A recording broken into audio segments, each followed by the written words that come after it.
Bonjour, très heureux de vous retrouver dans le journal Écho de Lyon Décideur. Après une année 2020 au cours de laquelle ils ont été particulièrement sur la brèche, 2021 sera-t-elle plus calme pour la profession des avocats? On en parle dans un instant avec notre invité, maître Serge Degas, bâtonnier du barreau de Lyon.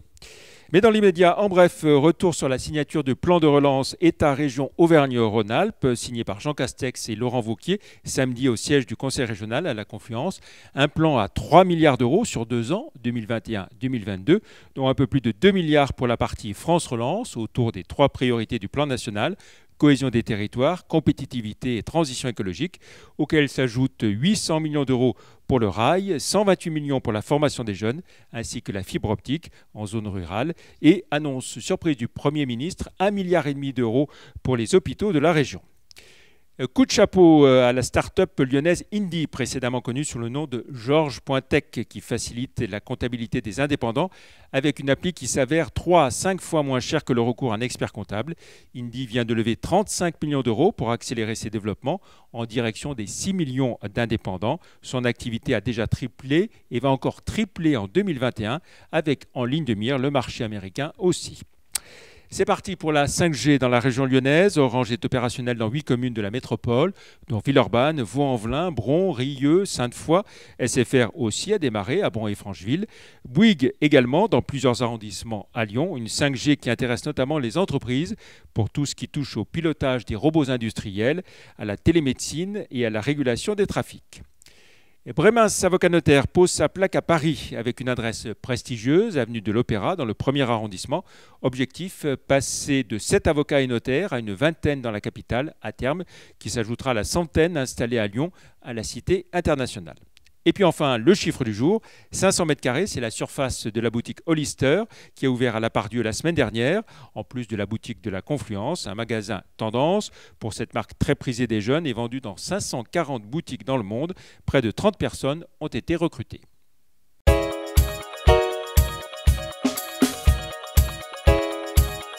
Voilà, on retrouve à présent notre invité, Serge Degas, bâtonnier du barreau de Lyon. Bonjour. Bonjour. Alors, on peut dire que 2020 a été une année qui n'a pas été simple, et je pense que c'est un euphémisme. Ça a commencé avec le projet de réforme des retraites contre lequel vous étiez vent debout, avec une grève forte, puis la crise sanitaire et d'autres sujets d'inquiétude.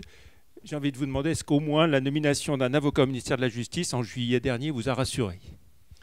Alors, oui, la nomination d'un avocat aux places Vendôme, effectivement, nous a fait plutôt plaisir, il faut bien le dire, dans le monde des avocats, même si le terme rassuré n'est peut-être pas tout à fait juste, parce que, évidemment, on attend de voir généralement ce qui est fait par le nouveau ministre avant de juger vraiment son action.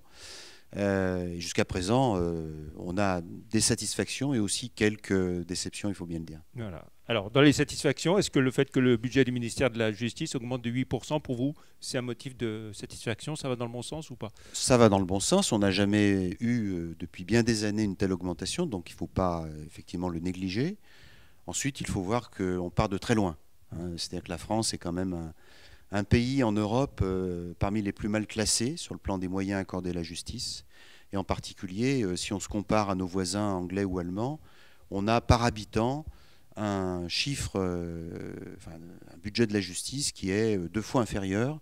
Donc pour une grande démocratie, un état de droit, ça interroge quand même. Il y a encore du chemin à faire. Alors vous avez dit qu'il y a quelques motifs de satisfaction. Il y en a d'autres de déception ou... Alors la déception, c'est effectivement que le ministre de la Justice, mais ce n'est pas le cas uniquement d'Éric Dupond-Moretti, n'a pas, à notre sens, un énorme pouvoir au regard de ce que représente Bercy, qui définit les grands arbitrages sous évidemment le regard attentif de la présidence de la République qui décide de tout dans notre pays, vous le savez. Et donc notamment sur un certain nombre de chantiers, on n'est pas très satisfait, notamment de ce qui est proposé actuellement concernant la création d'un statut d'avocat en entreprise, parce que vous savez que nous sommes très jaloux dans notre pays, nous autres avocats, de la défense de notre indépendance et notre secret professionnel. On estime que créer un avocat salarié en entreprise, ça serait un très très mauvais signal envoyé à la profession. Et ça n'existe pas de facto avec les juristes d'entreprise? Alors, il y a des juristes d'entreprise avec lesquels les avocats travaillent effectivement en très très bonne collaboration généralement.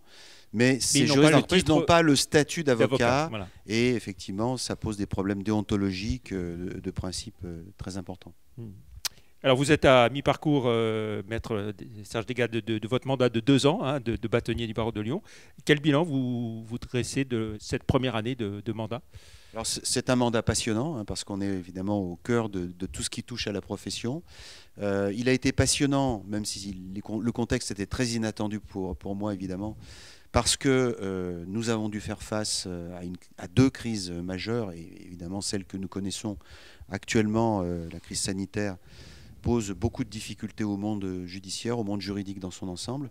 Donc il y a eu beaucoup de choses à faire pour travailler différemment, aider les avocats à travailler différemment, collaborer aussi avec les autorités judiciaires pour continuer à faire en sorte que la justice soit rendue. Et là, on se félicite de la collaboration extrêmement intéressante qu'on a pu nouer, en particulier depuis septembre dernier, avec les chefs de juridiction, avec le nouveau président du tribunal judiciaire et avec monsieur le procureur de la République, sans oublier le dialogue constant que nous entretenons avec le premier président et madame la procureure générale également.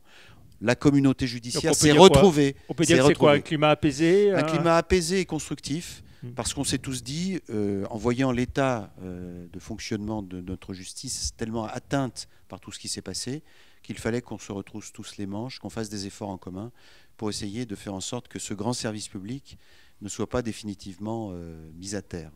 Voilà. Alors j'évoquais le projet de réforme des retraites contre lequel vous étiez vent debout. On l'est toujours. Si jamais il devait revenir, on serait toujours vent debout. On entend dire que voilà, il pourrait revenir d'une façon ou d'une autre. On n'a pas d'informations particulières sur le sujet. On espère qu'il ne reviendra pas et que les professions indépendantes, en particulier la nôtre, qui dispose d'une caisse, encore une fois, une caisse autonome, non pas indépendante, autonome, non pas d'un régime spécial, pourrait être épargnée par une éventuelle réforme. Voilà. Et puis alors ce bilan de la première année de votre mandat, c'est aussi le bilan d'un bâtonnier et d'une vice-bâtonnière. Absolument, on a travaillé en tandem. Il faut savoir qu'à Lyon maintenant, ça sera sans doute toujours de cette façon-là qu'on procédera. Le barreau est très important, 3651 membres à l'heure actuelle, au moment où je vous parle. C'est pas possible, très difficile de gérer un barreau comme celui-ci en étant seul. Il faut de la collégialité. Donc là, c'est très bien, on est deux avec Madame le vice-bâtonnier Joël Forest-Chalvin. On peut travailler, partager les décisions ensemble.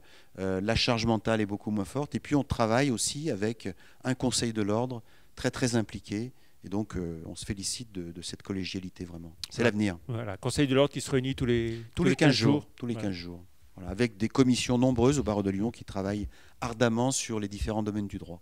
Alors, vous citiez le nombre d'avocats à ce jour, là, 3651, ce qui fait de Lyon le deuxième barreau de France, après Paris, avec encore 133 nouveaux avocats. Absolument, 133 qui viennent de prêter serment, 250 nouveaux qui viennent d'être accueillis à l'école des avocats, donc à l'issue de leur scolarité de 18 mois, eh bien, ils intégreront sans doute pour la majeure partie nos effectifs. Donc c'est un barreau qui continue à être très attractif, parce que, évidemment, la profession l'est toujours, malgré ses difficultés, et aussi parce que nous sommes dans une agglomération qui présente une certaine dynamique économique, encore heureusement. Alors, ce barreau est attractif, la région lyonnaise est dynamique, vous le disiez, et pourtant, on entend dire que de jeunes avocats ont de plus en plus de mal à joindre parfois les deux bouts. Comment est-ce que vous l'expliquez? C'est difficile parce que vous confirmez oui, c'est vrai, la profession est très diverse dans ses modalités d'exercice, dans les domaines de droit qui sont traités.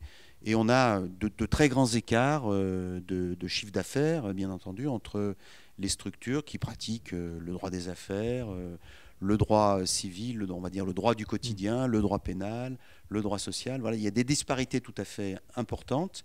Et donc, on essaye de travailler sur l'avenir qu'il est possible d'offrir aux avocats d'aujourd'hui et ceux qui arrivent, qui nous rejoignent et qui veulent continuer à travailler au profit, je dirais, des personnes qui ont des difficultés dans leur vie quotidienne. On parle du droit du quotidien ici. Il faut qu'on continue aussi à offrir ce service. Lyon a un grand barreau d'affaires, c'est heureux, mais aussi il faut qu'on pense à toutes les strates de la population. Et donc le travail de l'Ordre des avocats, c'est aussi de faire en sorte que les avocats qui sont spécialisés en droit civil, en droit pénal, puissent continuer à exercer pour le meilleur profit de toutes les strates de la population. Voilà, qu'on puisse être à la fois le défenseur de la veuve et de l'orphelin et bien gagner sa vie. Mais sans travailler comme autrefois. Il faut qu'on adapte nos pratiques, qu'on offre de nouveaux services, qu'on s'empare des outils digitaux, évidemment, et qu'on puisse se montrer compétitif disponible auprès du public pour ne pas laisser la porte ouverte à nos concurrents, ceux qu'on appelle parfois les industriels du droit, qui eux n'ont pas de règles déontologiques et qui donc peuvent, c'est vrai, offrir du service juridique, parfois du renseignement juridique, mais sans les garanties que les avocats, évidemment, peuvent offrir eux. Alors justement, puisque vous l'évoquiez, de nouvelles formes d'exercice de la profession sont possibles, des rapprochements avec d'autres professions s'opèrent parfois. C'est une bonne chose pour vous ou il faut que chacun reste dans son domaine ? Alors évidemment, chacun restera dans son domaine, je pense, à l'avenir, parce que chaque profession a sa spécificité. Les avocats ont une tradition, une histoire très forte. La profession est assise sur des principes et valeurs qu'il ne faut pas brader, il n'en est pas question. En même temps, il ne faut pas rester fermé, c'est-à-dire que nous devons travailler avec les autres. C'est pour ça qu'à Lyon, on a développé l'interprofessionnalité. On travaille en bonne collaboration avec nos amis notaires et experts comptables. On organise des événements communs, on partage nos expériences. Et parfois, vous l'avez dit, il y a aussi des rapprochements de structures qui sont plus ou moins visibles, qui font plus ou moins du bruit. Mais je dirais qu'on n'est pas hostile à ce genre de rapprochement, à condition que, bien entendu, nos règles déontologiques soient garanties. Règles déontologiques cardinales, c'est-à-dire l'indépendance et le secret professionnel. À ces conditions-là, si on peut assurer le contrôle du respect de ces règles-là, il n'y a pas d'obstacle à ce qu'un avocat puisse s'associer dans une structure dédiée à cet effet. La loi l'autorise aujourd'hui, avec un notaire ou avec un expert comptable pour offrir de meilleurs services à ses clients. 30 ans après la fusion des avocats et des conseils juridiques, est-ce que d'autres fusions seraient souhaitables selon vous ? Je pense que c'est difficile d'envisager aujourd'hui le rêve qu'on a un temps caressé, enfin en tout cas certains l'ont imaginé, de la grande profession unique. Ce n'est pas forcément une bonne chose. Il y a des particularités dans chaque profession, des forces propres à chaque profession. Et donc on n'est pas du tout sur cette optique, en tout cas dans notre barreau, de promouvoir la fusion avec d'autres professions. Et puis dernière question pour finir. La question de la défense des libertés publiques est revenue souvent ces derniers temps, en partie sans doute lié à la crise sanitaire, mais pas forcément uniquement. C'est un sujet qui vous préoccupe ? C'est un sujet qui nous préoccupe beaucoup. D'ailleurs, à Lyon, le barreau a promu la création de l'Observatoire local des libertés publiques. Nous réunissons des professionnels de tous horizons qui viennent travailler avec nous sur cette question de la protection des libertés publiques à l'heure, je dirais, des états d'urgence, parce que depuis 2015, il faut quand même avoir conscience que nous avons vécu la moitié du temps en état d'urgence. Donc aujourd'hui, c'est l'état d'urgence sanitaire. Hier, c'était l'état d'urgence pour lutter contre le terrorisme. Et le risque n'est toujours pas écarté, évidemment. Demain, ça peut être un état d'urgence économique, un état d'urgence climatique, on ne sait pas. Devons-nous nous habituer à vivre dans un régime de droit d'exception en permanence? C'est l'objet de cette réflexion et nous travaillons avec des journalistes, des économistes, des associations de défense des droits, avec les médecins aussi qui sont très intéressés par ces questions. Et donc c'est aussi une façon pour les avocats d'affirmer leur identité, quel que soit notre domaine d'activité, que l'on pratique le droit des entreprises, des particuliers, des collectivités territoriales. Notre valeur commune, c'est la défense d'une société libre, des principes de liberté. Et donc, c'est notre rôle aussi d'être des lanceurs d'alerte, de réfléchir à la place du droit dans la nouvelle société que nous connaissons et qui est en train de naître devant nous en ce moment. Très bien. Merci beaucoup. Merci beaucoup à vous. Serge Degas, d'avoir été l'invité du journal Écho de Lyon Décideur. Très bon week-end. À la semaine prochaine. Merci. Au revoir. Merci.